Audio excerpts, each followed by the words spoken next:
This software acts as a weblog analyzer. It analyzes a series of different weblogs and produces a detailed set of analytical information based on those logs. These weblogs exist in the form of files on the file system, and each weblog, each file contains several hundred weblogs. The format of any given weblog is as shown in the highlighted entry on the screen. Uh, any given weblog would start with an IP address followed by date and time, followed by the get section of the HTTP request, followed by the result of that HTTP request and the amount of bytes transferred in that HTTP request. The way the software works is that it creates a class called the weblog class. Uh, an instance of the weblog class represents a weblog entry such as the one highlighted on the screen. Since there are multiple files in the file system containing weblogs, the software reads all of these files into the memory. And in the memory, it dumps all these files into an array list. Every element of this array list is an instance of the weblog class, hence effectively representing a weblog. Then we use this in order to perform an analysis. We use this array list to form a series of different hash maps. So for instance, if we are interested in determining the number of different IP addresses that visited the web server on different given dates, then we would create a hash map where the key would be the specific dates, and then against every key we would populate an array list where the members of the array list would be the IP addresses visiting the server on that particular date. Now moving on to the analysis that can be performed through the server. The first set of so by the way, this screen right here, which is titled BlueJ assignment website visits, is basically my IDE. It's a BlueJ IDE. It's different from the Eclipse IDE and other common IDEs. I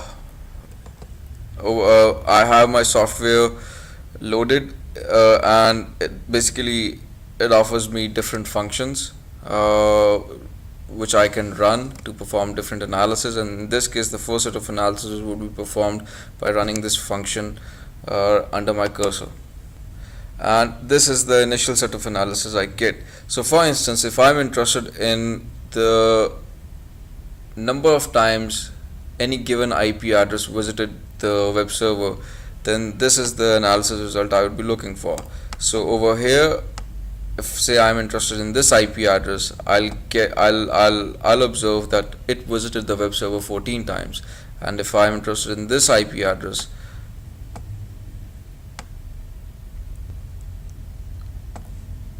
I'll see that this IP address visited the web server 4 times. Now if I'm interested in the specific IP address that most frequently visited the web server, as well as the number of visits it paid to the web server, then these two are the entries I would look out for.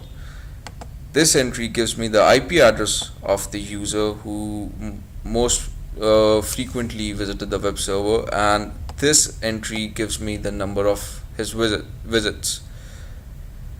This entry is basically a debug print which lists which breaks down the data in the weblog into day and IP addresses, so that against every day, against every date, we have the list of IP addresses that visited the web server on that particular day.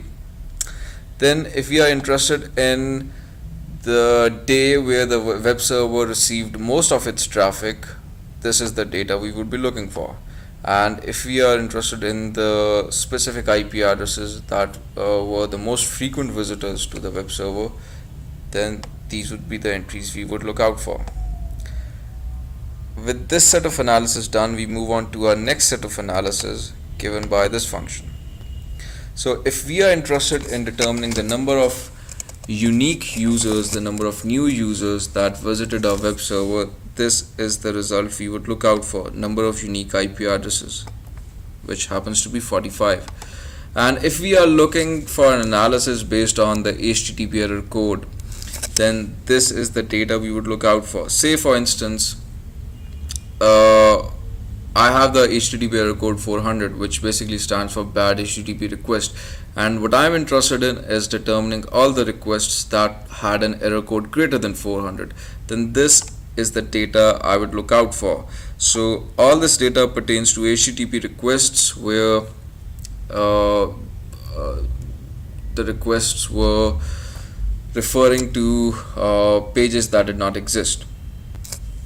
And finally, if I'm interested in determining the number of IP addresses falling within a specific range, I would look at this last entry. So in this particular case, if I'm interested in the number of IP addresses falling in the range 200 and 299, and these IP addresses happen to be 40 in number. So this was a brief demo of the weblog software.